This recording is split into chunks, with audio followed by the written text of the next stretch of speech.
Hi guys, be the bull welcomes you again. So loss सीखो limited का IPO आने वाला है, तो चलिए उसके डिटेल्स कुछ देख लेते हैं। आईपीओ डेट जो है ना वो 19 जनवरी 2024 से लेकर 23 जनवरी 2024 तक है। फेस वैल्यू 10 रुपये पर शेयर है। प्राइस बैंड 130 रुपये से लेकर 140 रुपये पर शेयर है। लॉट साइज 1000 शेयर्स का है और total issue size 42,97,000 shares. 60 crore 16 lakh रुपए कंपनी जुटाएगी टोटल इश्यू साइज से, जिसमें से फ्रेश इश्यूज़ के माध्यम से 41,37,000 शेयर्स आएंगे। उससे 57 करोड़ 92 लाख रुपए कंपनी जुटाएगी और बाकी बचा ऑफर फॉर सेल मतलब ओएफएस के जरिए 1,60,000 शेयर्स आएंगे। 2 करोड़ 24 लाख रुपए कंपनी जुटाएगी। 10 की फेस वैल्यू है। इनका बेसिस ऑफ अलॉटमेंट जो है वो 24 जनवरी 2024 को होगा। सो इनकेस अगर आप ये आईपीओ में अप्लाई करते हो और आपका आईपीओ नहीं लगता है तो रिफंड की इन्फॉर्मेशन आपको 25 जनवरी 2024 को मिल जाएगी। और अगर आपका आईपीओ लग जाता है तो शेयर्स आपके डीमैट अकाउंट में क्रेडिट हो जाएंगे 25 जनवरी 2024 को ही। तो यहाँ पर थोड़ा फोकस करना कि रिफंड की इन्फॉर्मेशन की डेट और शेयर्स क्रेडिट हो जाएंगे आपके डीमैट अकाउंट में, वो दोनों डेट सेम है 25 जनवरी 2024। लिस्टिंग डेट जो है वो 29 जनवरी 2024 है। Cut off time for UPI mandate confirmation तो कि शाम को 5 बजे 23 जनवरी 2024 है। ये एक बुक बिल्ट इशू आईपीओ है। मतलब बुक बिल्ट इशू आईपीओ हमने जो पहले जो प्राइस बैंड देखा ना, रेंज जो हमने देखी यहाँ पर 130 रुपये से लेकर 140 रुपये, तो ये एक प्राइस बैंड हो गई। तो ये हो गया बुक बिल्ट इशू आईपीओ। कई कई आईपीओ में ऐसा होता है कि सीधी एक प्राइस ही लिखी होती है, तो वो हो गया फिक्स्ड प्राइस इशू आईपीओ। तो जब भी ऐसे दो प्राइसिंग आती है, एक मतलब लिमिट आती है, जैसे यहाँ पर 130 से 140 है, तो वो बुक बिल्ट इशू आईपीओ हो गया। और ख़ास तौर पे कोई भी आईपीओ हो, आपको हायर प्राइस बैंड पे ही आईपीओ अप्लाई करना चाहिए। This is my suggestion, my opinion. Listing जो है वो एनएसई एसएमई पे होने वाली है। मतलब ये एक स्मॉल एंड मीडियम एंटरप्राइजेस का आईपीओ है, मेन बोर्ड आईपीओ नहीं है। सो अगर आपको आइडिया नहीं है कि मेन बोर्ड आईपीओ और एसएमई आईपीओ में क्या डिफरेंस होता है, फ़ायदा नुकसान क्या है, किस तरह से, थोड़ा सा, तो डिस्क्रिप्शन में मैंने एक वीडियो की लिंक दी है। व्हाट इज़ एसएमई आईपीओ, एक ब्रीफ इन्फॉर्मेशन है। मेन बोर्ड आईपीओ और एसएमई आईपीओ में क्या फ़र्क होता है, क्या डिसएडवांटेजेस एडवांटेजेस है, अगर आप चाहो तो जाकर देख सकते हो। चलिए, तो share holding pre issue 1,17,72,732। Share holding post issue 1,69,09,732 है। मार्केट मेकर पोर्शन जो है वो 3,16,000 शेयर्स है। मतलब जो कोई भी एजेंसी सिक्योरिटीज़ ये पर्टिकुलर आईपीओ के लिए मार्केट मेकर पोर्शन रहेगी, तो उनके बिहाफ पे ये अलग से 3,16,000 शेयर्स रखे गए हैं। तो रिटेल कैटेगरी में अगर आप हो तब तो एक लॉट के लिए ही अप्लाई करना है, मिनिमम हो या मैक्सिमम 1,000 शेयर्स आएंगे। 1,40,000 रुपये आपको जमा करने पड़ेंगे। एचएनआई में मिनिमम 2 लॉट के लिए अप्लाई करना है, 2,000 शेयर्स आएंगे, 2,80,000 रुपये आपको जमा करने पड़ेंगे गाइस। रिजर्वेशन की बात करें तो कि QIB shares offered not more than 50% of the net issue है। Retail shares offered not less than 35% of the net issue है। NII HNI shares offered not less than 15% of the net issue है guys. So यहाँ पर आपने देखा होगा कि IPO apply करने के लिए ही 1,40,000 रुपये की ज़रूरत पड़ती है गाइस। तो समझ में आ रहा होगा कि कितनी बड़ी अमाउंट है। तो ऐसे में आईपीओ जो होते हैं ना, जितने भी, एटलीस्ट ये है कि अभी तक का फॉर्मेट तो यही है कि एसएमई आईपीओ कोई भी हो 1 लाख से ऊपर की रकम ही चाहिए आपको आईपीओ अप्लाई करने के लिए, जो कि बड़ी रकम होती है। क्योंकि एसएमई आईपीओ मतलब एसएमई कंपनीज जो होती है वो मार्केट कैपिटलाइजेशन के हिसाब से छोटी भी होती है। थोड़ा सा रिस्क प्रोबेबिलिटी मतलब ज़्यादा होती है, क्योंकि छोटी कंपनी है, उनको कंटिन्यू बिजनेस की ज़रूरत होती है। अगर बिजनेस नहीं मिला तो प्रॉफिट नहीं होगा, प्रॉफिट नहीं होगी तो कंपनी डब्बा होने के चांसेस ज़्यादा रहते हैं। क्योंकि सस्टेनेबिलिटी के लिए पैसे चाहिए जो कंपनी के पास कम हो जाते हैं, तो वो वजह से थोड़ा रिस्क प्रोबेबिलिटी बढ़ जाती है। और टू बी वेरी ऑनेस्ट, तो कई बार तो ऐसा होता है, जैसे हम छोटे लोग हैं तो हमारा तो कितने लोग ऐसे होंगे जो थोड़ा थोड़ा थोड़ा करके अगर स्टॉक मार्केट में इन्वेस्टमेंट के हिसाब से जाते होंगे, तो उनका तो पोर्टफोलियो ही 1 1.5 2 लाख के आसपास का धीरे धीरे धीरे करते होंगे। तो यहाँ पर तो सिर्फ एक आईपीओ के लिए ही मतलब इतनी बड़ी रकम चाहिए। हालांकि मैं कोई नेगेटिव और ऐसे इमेज नहीं डाल रहा हूँ, एक अपना opinion point of view guys share कर रहा हूँ आपसे। चलिए तो प्रमोटर्स देखते हैं। तो कि mister Ramanuj Mukherjee and mister Abhyudaya Sunil Agarwal जो है वो प्रमोटर्स है, जिनकी शेयर होल्डिंग प्री इश्यू 92.27% है और शेयर होल्डिंग पोस्ट इश्यू 67.27% है। मतलब आफ्टर आईपीओ इनकी होल्डिंग जो है वो 67.27% की हो जाएगी।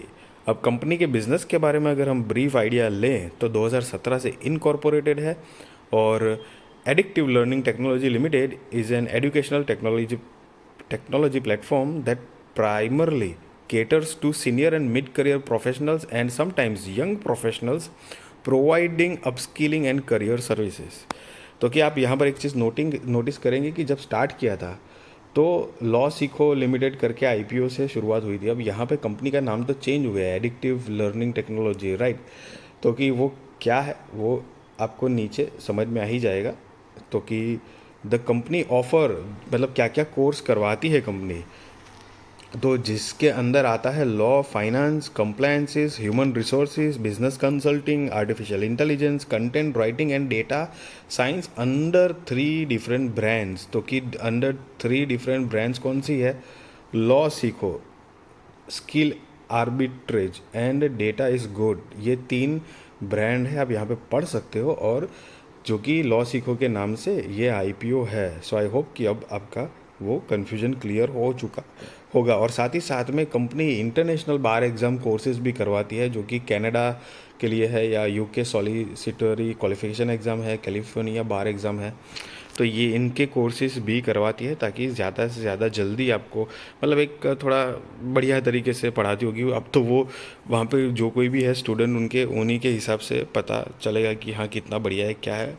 कंपनी के पास अभी तक 145 एम्प्लॉयज़ है फुल टाइम के लिए और 444 full time professional consultants providing their services है।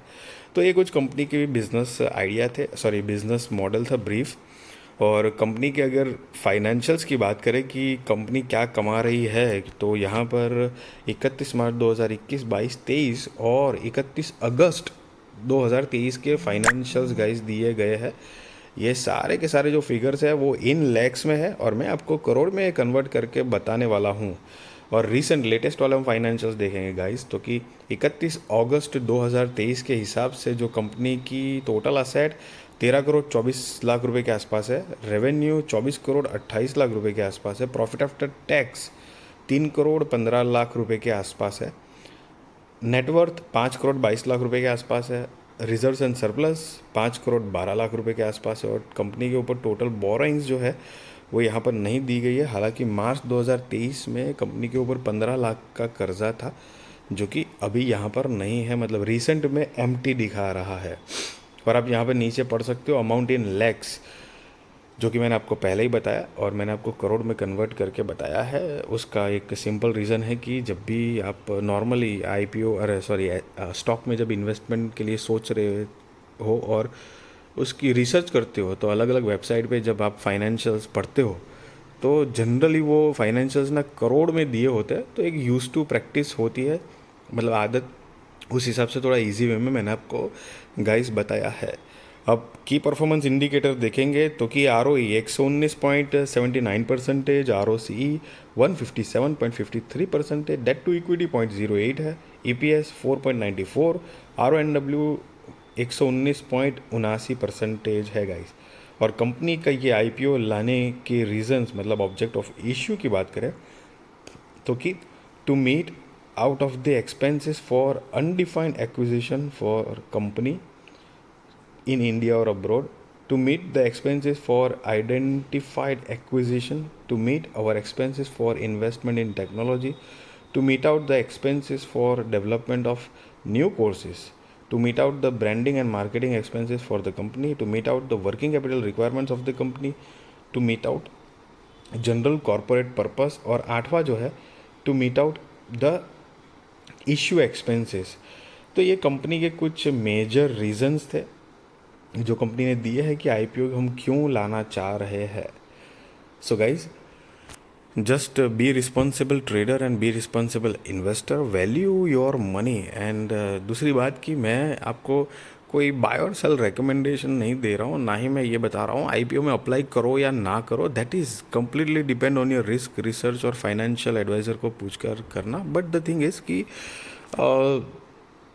मतलब मैं जनरली किसी भी आईपीओ हो, मेन बोर्ड आईपीओ हो और एसएमई आईपीओ हो, तो एकदम से मैं नहीं मतलब आईपीओ अप्लाई कर देता हूँ।